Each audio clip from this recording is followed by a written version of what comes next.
अब गाइस दूसरी रिकमेंडेशन है मेरी, न्यू ईयर पार्टीज और मॉक टेस्ट। अब गाइस एज वी नो कि भाई new year round the corner है, भाई 2 दिन बाद न्यू ईयर है और इसमें बहुत सारी पार्टीज भी होने वाली हैं। हे गाइस, स्वागत है आप सभी का द अल्फा बैंकर चैनल में और मेरा नाम है Chirag Chopra. So guys I hope कि आप लोगों की प्रिपरेशन एसबीआई पीओ मेंस की बहुत अच्छी चल रही होगी और आप लोग अपने वो सरकारी कुर्सी वाले सपने की तरफ पूरे डेडिकेशन से लगे हुए होंगे।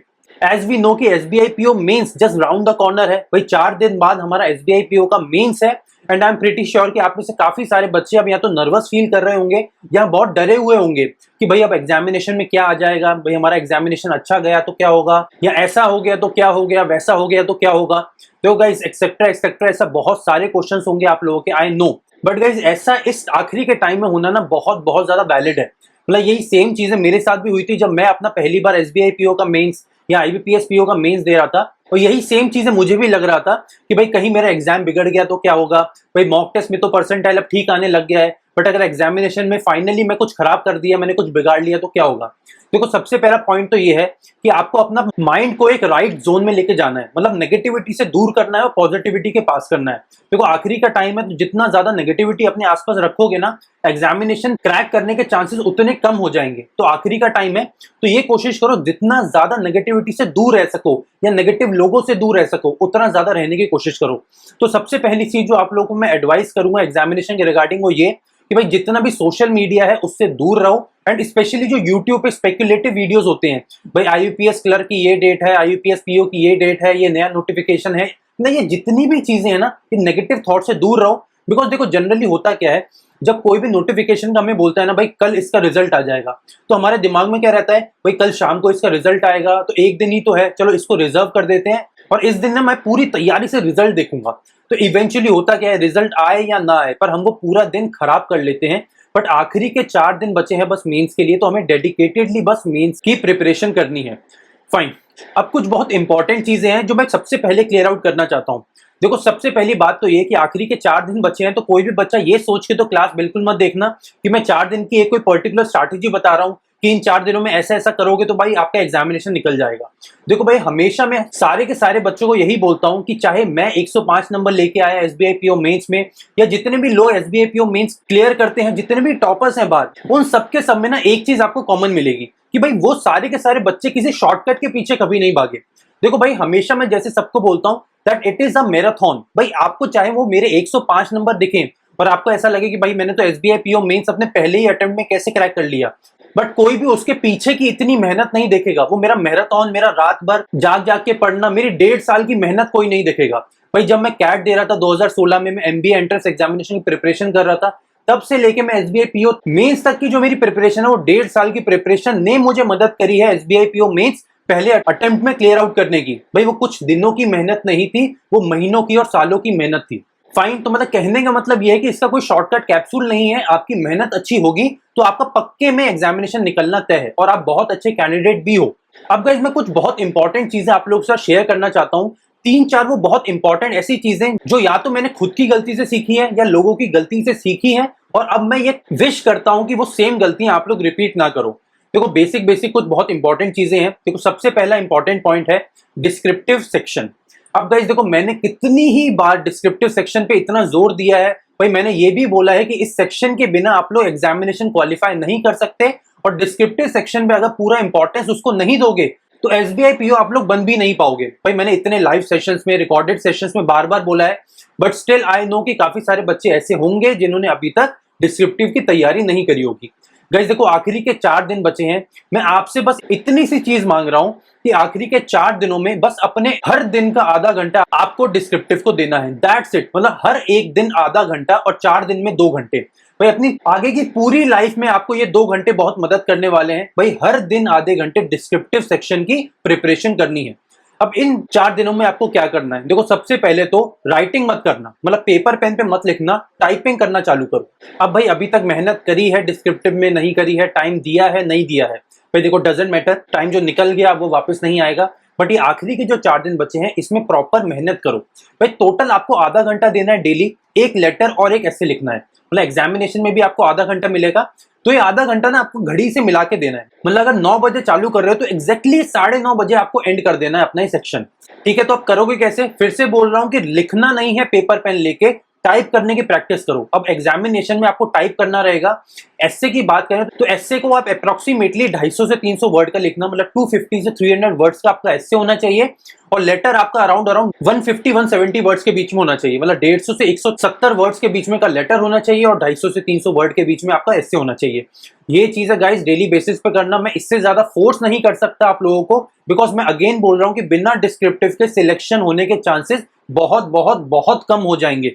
और मैंने अपने लास्ट सेशन में आपको डिस्क्रिप्टिव की ताकत भी बताई थी कि भाई अगर बिना डिस्क्रिप्टिव के आपको ऐसा लगता है ना कि आपके सिलेक्शन के चांसेस 50% है, और अगर आपका डिस्क्रिप्टिव का सेक्शन अच्छा गया है तो आपके सिलेक्शन के चांसेस अकेले ये एक सेक्शन बढ़ा के 80-90% तक कर सकता है। मतलब इतनी ज्यादा ताकत है डिस्क्रिप्टिव के सेक्शन में।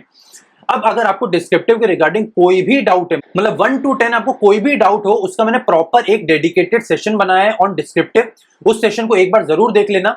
इसके साथ ही उस सेशन में मैंने 15+ एस्से के टॉपिक्स भी डिस्कस करे हैं, मतलब 15 से प्लस टॉपिक्स आपको वहां मिल जाएंगे। तो 4 दिन के लिए कोई भी 4 टॉपिक उसमें से चूज करना और उनके ऊपर एस्से लिख लेना। फाइन, तो ये थी मेरी सबसे पहली रिकमेंडेशन आप लोगों के लिए। अब गाइस दूसरी रिकमेंडेशन है मेरी न्यू ईयर पार्टीज और मॉक टेस्ट। अब गाइस एज वी नो कि भाई new year round the corner है, भाई 2 दिन बाद न्यू ईयर है और इसमें बहुत सारी पार्टीज भी होने वाली हैं। अब भाई देखो, I will highly recommend you कि भाई इन दिनों में आखिरी के जो 2-4 दिन बचे हैं इनमें अपना पूरा का पूरा फोकस पढ़ाई पे रखो। अब देखो गाइस, काफी सारी जगह ऐसी होंगी जहां पे आप उनको अवॉइड कर सकते होगे, तो अगर उन पार्टीज को, उन फ्रेंड्स को, उन सेलिब्रेशंस को अवॉइड कर सकते हो तो पूरी कोशिश करो कि अवॉइड कर लो। बट अगर अनअवॉइडेबल सर्कमस्टांसेस हैं तो ये कोशिश करो कि कम से कम टाइम उधर देना पड़े और मैक्सिमम टाइम आप अपने पढ़ाई में इन्वेस्ट कर सको। फाइन, तो गाइस एक मोमेंटम बनाया है अभी तक, जो पूरी मेहनत करते आए हो तो उस मोमेंटम को मत तोड़ो और बिल्कुल एग्जामिनेशन से 1-2 दिन पहले तो बिल्कुल मत तोड़ना। फाइन, अब गाइस देखो, बार बार मैंने एक और चीज जिसके ऊपर फोकस करा है वो है मॉक टेस्ट। अब गाइस आप लोगों को पता होगा, जितने बच्चे द अल्फा बैंकर को फॉलो कर रहे हैं कुछ टाइम से, कि मॉक टेस्ट को लेके मैं कितना ज्यादा स्ट्रिक्ट रहता हूं आप लोगों के साथ। भाई मैंने अपने लाइव सेशन में कितनी बार कितना स्ट्रिक्टली बोला था कि सारे के सारे बच्चे मेरे साथ अपने नेक्स्ट मॉक का स्कोर कार्ड शेयर करेंगे। अब कुछ बच्चे डेडिकेटेड थे, सिंसियर थे, तो उन्होंने अपना स्कोर कार्ड शेयर करा भी। बट कुछ बच्चे जिन्होंने अभी तक स्कोर कार्ड शेयर नहीं करा, देखो या तो हो सकता है वो उतने सीरियसली एग्जामिनेशन को लेके मॉक टेस्ट ना दे रहे हो, या इसी के साथ ना एक और कैटेगरी होती है जो बच्चे मॉक टेस्ट को ना सबमिट कर देते हैं और सबमिट करने के बाद प्रैक्टिस करते हैं। देखो मैं आपको हाईली ये रिकमेंड करूंगा कि ये गलती अब आखिरी के 4 दिनों में मत करना। देखो आखिरी के 4 दिन बचे हैं तो मैं आपको ये रिकमेंड करूंगा कि 2 मॉक टेस्ट दो। भाई एक मॉक टेस्ट आप कल दे दो, मतलब 30 दिसंबर को, और एक मॉक टेस्ट आप दे दो 1 जनवरी को। अब 1 जनवरी वाला कंपलसरी नहीं है, बट कल वाला मॉक टेस्ट बहुत ज्यादा कंपलसरी है। अब कल वाला मॉक टेस्ट मैं आपको ये भी बोलूंगा कि एक सिमुलेटेड एटमॉस्फेयर में आपको देना है। देखो बहुत ज्यादा प्रॉब्लम्स आएंगी आपको उस एक एनवायरनमेंट में, बिकॉज एक तो देखो वो बहुत टेंशन वाली जगह होती है। भाई इतने सारे बच्चे होते हैं, सारे के सारे बच्चे टेंशन में होते हैं, तो उनकी टेंशन देख के हमें उल्टा और ज्यादा टेंशन होती है। एटमॉस्फेयर कैसे क्रिएट करोगे? भाई जहां पे भी अपने लैपटॉप पे, आईपैड पे, मतलब जहां पे भी आप मॉक टेस्ट लगाते हो, प्रॉपर कमरा बंद करके आपको 3 घंटे डेडिकेटेड वो टाइम देना है अपने मॉक टेस्ट को। फाइन, भाई अगर 12 बजे चालू करते हो तो 3 बजे तक, 1 बजे चालू करते हो तो 4 बजे तक, पर कोशिश ये करो कि एग्जामिनेशन जिस टाइम पे है आपका उसी टाइम पे आप मॉक टेस्ट लगाओ, सबसे पहली बात। और उसके साथ कोशिश ये करना कि हर चीज ना जितनी ज्यादा एग्जामिनेशन एटमॉस्फेयर अपने घर में लेके आ सको उतना करने की कोशिश करो। फॉर एग्जाम्पल सबसे इंपॉर्टेंट चीज, मास्क लगा के एग्जामिनेशन देना। देखो एक ऐसी चीज है जो हमें लगता है कि बहुत ट्रिवियल होगी, बहुत सेंसलेस सा भी साउंड कर सकता है कुछ लोगों को, बट गाइस वो बहुत ज्यादा प्रॉब्लम्स क्रिएट करता है। भाई जब आप एग्जामिनेशन में मास्क लगा के पढ़ाई करते हो, और उसके साथ ही भाई अगर आपको मेरी तरह चश्मा लगाए ना तो मास्क लगाना और ज्यादा मुश्किल हो जाता है, बिकॉज फिर चश्मे के ऊपर फॉग आता है। तो प्रैक्टिस करो और एक मॉक टेस्ट तो जरूर दो मास्क लगा के, बिकॉज जितना ज्यादा स्टिमुलेटेड एटमॉस्फेयर क्रिएट करोगे ना उतना ज्यादा मेंस एग्जामिनेशन में, एक्चुअली में एग्जामिनेशन में आपको कम प्रॉब्लम फेस करने पड़ेंगे। फाइन, तो मॉक टेस्ट एक तो देना ही है। अगर मेहनत और ज्यादा कर सकते हो तो 2 दे देना, प्रॉपर स्टिमुलेटेड एटमॉस्फेयर पे देना है और प्रॉपर बिना सबमिट करे हुए देना है। मतलब देखो मोटा मोटा जो मैं बोलना चाहता हूं वो ये कि आप ये मान के चलो, ये जो आपका मॉक टेस्ट आप देने वाले हो ये आपका आखिरी मॉक टेस्ट है, और मॉक टेस्ट नहीं है, ये आपका फाइनल एग्जामिनेशन है, और इसका जो रिजल्ट आएगा वो आपके फाइनल रिजल्ट में आपका एग्जैक्टली रेप्लीकेट हो जाएगा।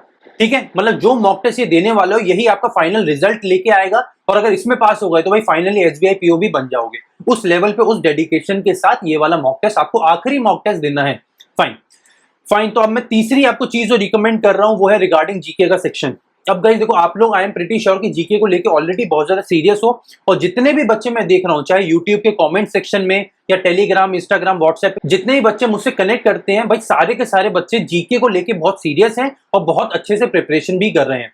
अब आखिरी के 4 दिनों में आपको क्या करना है। देखो गाइस, जितनी भी आपको प्रिपरेशन करनी थी आपने कर ली है, तो अब कुछ भी नया मत पढ़ो। अब आखिरी के 3-4 दिन बचे हैं, जो भी पढ़ा है भाई, अगर 4 महीने का पढ़ा है तो 4 महीने का, 6 महीने का पढ़ा है तो 6 महीने का रिवीजन करना चालू करो भाई। जितने भी नोट्स बनाए हैं या ऑनलाइन पीडीएफ पे जहां पे भी मार्किंग करी है, हर चीज को अच्छे से रिवाइज करो, सबसे पहली बात। और दूसरी बात, कुछ बच्चों को ये भी डाउट्स होंगे कि सर किस दिन तक हमको जीके पढ़ना है। तो गाइज, आप एग्जामिनेशन से 10 दिन पहले तक का जीके पढ़ के जाओ। मतलब जैसे हमारा 2 जनवरी को एसबीआई पीओ मेंस है, तो आप अराउंड 20 तारीख तक का जीके पढ़ के जाओ। मतलब 20 दिसंबर तक का जीके आपका क्लियर होना चाहिए। अब देखो, नवंबर तक तो आपको मंथली कैप्सूल्स मिल जाएंगे, और अगले दिसंबर के जो 20 दिन है उसमें आपको डेली बेसिस पे पढ़ना पड़ेगा, ठीक है। अब इसके साथ बहुत इंपॉर्टेंट, जो बच्चों को डर लग रहा होगा regarding GK, because guys I know कि आपने मान के चलो एक कोई सोर्स फॉलो करा है 6 महीने के लिए, या 2 सोर्स फॉलो कर रहे हैं, बट हो क्या रहा होगा आपके साथ कि आपको ना कई सारे अलग अलग नए नए टाइप के करंट अफेयर्स भी मिल रहे होंगे। मतलब अगर मॉक टेस्ट देने जाते हो तो आपको कई बार दिखेगा कि भाई सेम महीने जो आप पढ़ चुके हो उसमें से कोई नया करंट अफेयर्स उठ के आ जाएगा।